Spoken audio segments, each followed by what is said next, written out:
출근길, 지친 하루를 시작하는 지하철. 모두가 앉고 싶어하는 이 좁은 공간에서 누군가 일어나면 눈치 싸움이 시작됩니다.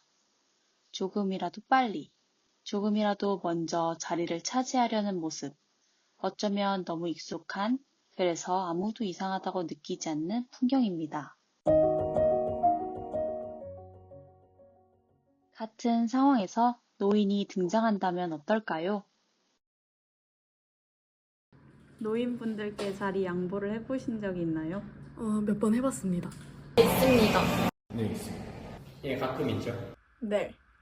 자리 양보를 자주 하시는 편인가요? 네, 거의 자주 하는 편입니다. 자주 하진 않아요. 가끔 앞에 노인분 계시면. 자주는 아니고 몇 번 해본 것 같아요. 자주는 아니지만 필요하다고 생각하면 하는 편입니다. 힘들지 않으면 최대한 양보하려고 노력합니다. 자리 양보하는 것에 대해서 어떻게 생각하시나요? 꽤 좋다고 생각합니다. 그냥 앞에 좀 흰머리만 노인분 계시면 자리 비켜드리는데 네. 뭐 없으면 그냥 계속 앉죠. 아니. 당연하진 않은데 약간 그냥 제가 서 있는 게 훨씬 더 마음이 편하니까. 사실 약간 자리 양보에 대해서는 어릴 적부터 약간 학교나 이런 가정으로부터 해야 한다라고 이렇게 학습이 다들 돼 있으니까 약간 해야 하는 의무 중에 하나라고 생각해요.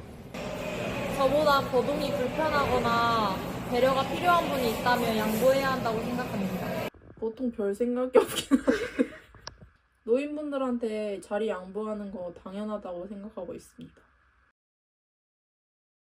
지하철에서 자리가 나면 사람들은 빠르게 자리에 앉습니다. 하지만 노인이 등장하는 순간 상황은 달라집니다. 청년은 자리를 양보해야 한다는 부담을 느끼고 노인은 양보받는 것을 자연스러운 일처럼 여깁니다. 왜 우리는 이런 행동을 당연하다고 느끼는 걸까요? 지하철은 단순한 이동수단이 아닙니다. 그 안에 수많은 눈빛과 침묵, 그리고 보이지 않는 규칙들이 존재합니다.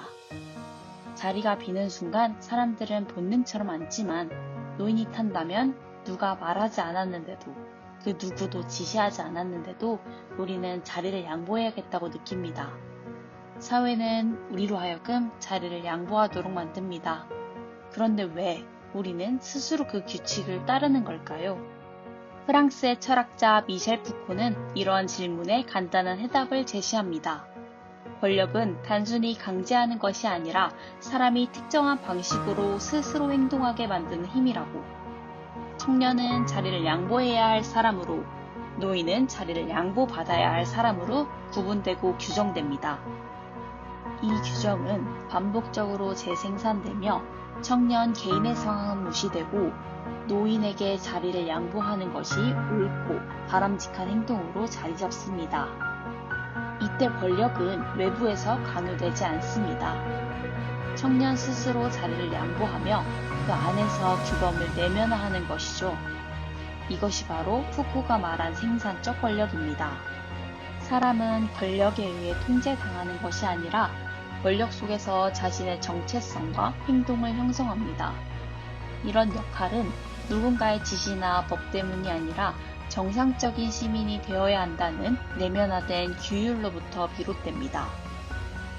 앞의 장면을 캐나다 사회학자 어빈 고프먼은 공연이라고 말할지도 모릅니다.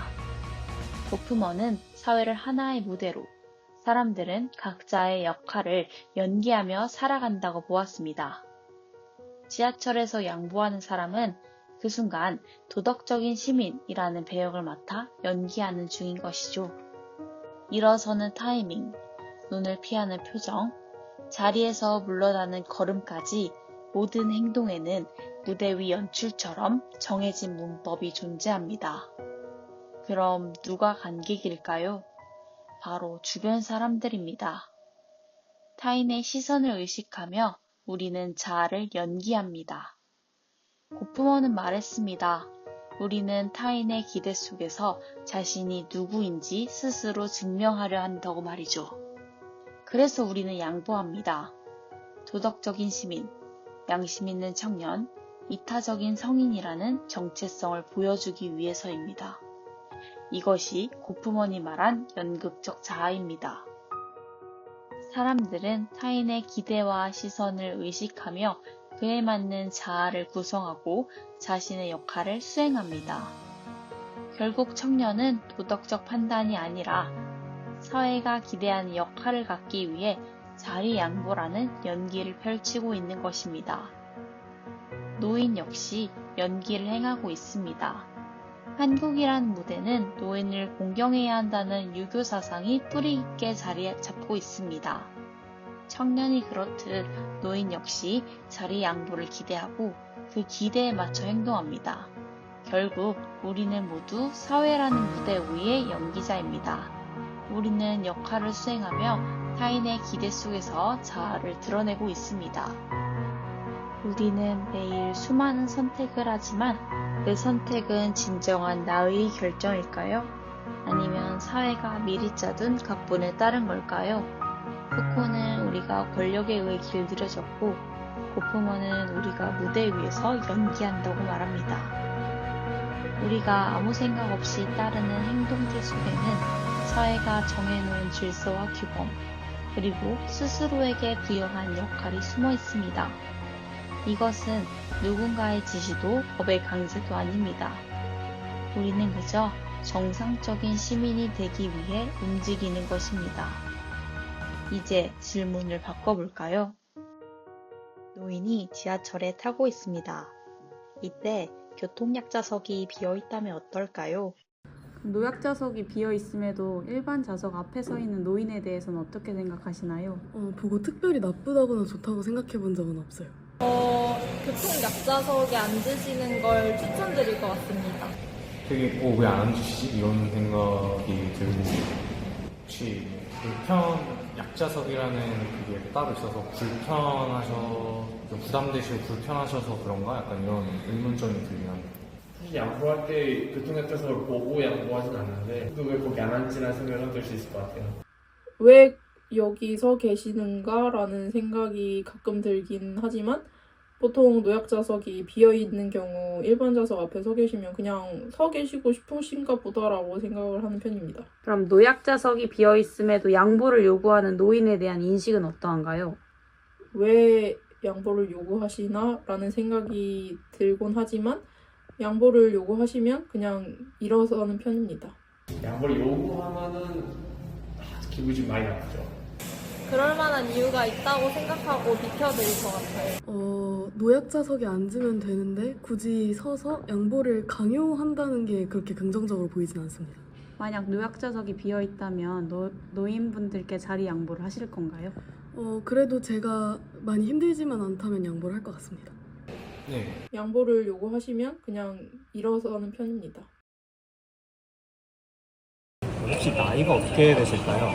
62년생, 51년생이요. 30. 혹시 노약자석에 앉아보신 적 있어요? 앉죠? 노인 자리 쪽에는 앉지. 혹시 일반 좌석이랑 노약자석이랑 둘 다 비어 계시면 혹시 어느 쪽에 앉으세요? 노인 좌석에 앉죠. 노인 좌석, 일반 좌석 비어 계셔도 네, 왜냐면 앉으라고 젊은 사람들. 계실 비어 때는 있을 때는 걸로 거기 앉죠. 앉으세요? 일반 좌석에 앉죠. 혹시 그 일반 좌석을 좀 더 선호하시는 이유가 있을까요? 그냥 거기 앉죠. 몇 세부터 노인이라고 생각하시는지 알 수 있을까요? 글쎄, 65세부터 했는데 뭐 70세. 한 65세에서 70세 정도. 나 65세는 노인 아니라고 생각해. 나는 연령층을 그 65세 한 70으로 높이는 게 만족을 받아요. 혹시 교통약자석에는 언제부터 앉으시기 시작하셨어요? 한 65세 넘어서. 나는 젊은 사람들이 좌석을 양보해주면 대부분의 사람들은 교통약자석을 노인을 위한 자리라고 인식해 자리를 비워둔다고 답했습니다. 모두가 노인을 위한 자리라고 인식하고 있음에도 노인들이 교통약자석을 이용하지 않는 이유는 무엇일까요? 그들이 그 자리를 기피하는 이유는 무엇일까요? 우리는 그것의 답으로 낙인이라는 개념을 제시합니다. 낙인은 어떤 사람이 낙인을 찍히면 그 사람에 대한 부정적인 인식은 사라지지 않고 오히려 그 사람의 행동과 정체성에 부정적인 영향을 끼치는 현상입니다. 노인은 노인이라는 낙인을 거부합니다. 노인이 생각하는 노인의 기준은 65세에서 71.6세로 점차 상승하고 있습니다. 또한 어느 보건 연구에 따르면 노인 낙인은 노화 불안을 매개로 하여 그들의 우울감을 상승시키는 결과가 나왔다고 말했습니다. 대한민국의 지하철은 한 칸당 평균적으로 54개의 좌석이 비치되어 있습니다. 그중 교통약자석은 총 12좌석으로 약 22%이며 전혀 적지 않은 비율을 차지하고 있습니다. 우리는 대한민국 지하철의 공간 분할이 낙인 효과를 강화한다고 생각합니다. 대한민국 지하철은 객차의 양쪽 끝에 교통약자석끼리 마주보고 있는 형태를 띠고 있습니다. 반면 독일에서는 주로 마주보고 앉는 좌석 형태를 띠고 있으며 교통약자석은 지그재그로 엇걸린 좌석에 비치되어 있습니다. 영국의 경우에도 교통약자석을 객차 양 끝이 아닌 가운데 부분의 좌석이 일반 좌석과 마주볼 수 있는 구조를 택했습니다. 대한민국 지하철의 공간 배치는 교통약자석을 격리의 장소로 만들 수 있습니다. 공간 배치로 인한 분절 효과가 발생되고 노인들은 격리됨으로써 강화되는 낙인 효과를 피하기 위해 교통약자석을 기피하게 되는 것 아닐까요? 교통약자석. 지하철 한켠에 마련된 이 자리는 바쁘고 힘든 하루를 보내는 우리에게 약자에 대한 배려의 상징으로 존재합니다. 하지만 이 자리에 앉기 위해서는 약자라는 조건을 갖추어야 합니다. 하지만 노인에게는 그 조건을 요구하지 않습니다. 우리는 그 자체로 노인을 약자로 인식하기 때문입니다. 노인은 종종 건강하지 않고 새로운 것을 배우는 속도가 늦으며 무능력하고 무기력한 존재로 받아들여집니다. 그래서 현재 대한민국의 교통약자석은 많은 노인들이 차지하게 되었고 점차 그것은 배려의 공간이 아니라 노인이 위치해야만 하는 자리처럼 보이게 되었습니다. 일반 좌석과 분리되어 구석에 놓인 교통약자석. 그곳에서 노인은 격리된 존재처럼 보입니다. 교통약자석에 앉는 것이 곧 늙음을 인정하고 약자로서의 위치를 받아들이는 것이 되어버리자 일부 노인들은 이를 거부합니다. 그들은 늙음을 인정하지 않기 위해 교통약자석을 피합니다. 하지만 이미 교통약자석을 노인 지정석으로 인식한 사람들은 일반 좌석에 앉으려는 노인을 불편하게 여깁니다. 결국 노인에 대한 부정적인 인식과 약자로만 대하는 태도는 개선되지 않은 채 교통약자석은 하나의 낙인으로 기능하게 되었습니다. 약자를 이해하려 하지 않고 그들을 향한 시선을 바꾸지 않은 채 우리는 형식적인 배려와 양보만을 반복하고 있습니다. 약자를 대하는 태도로 우리 사회는 너무 손쉬운 길만을 택하고 있습니다.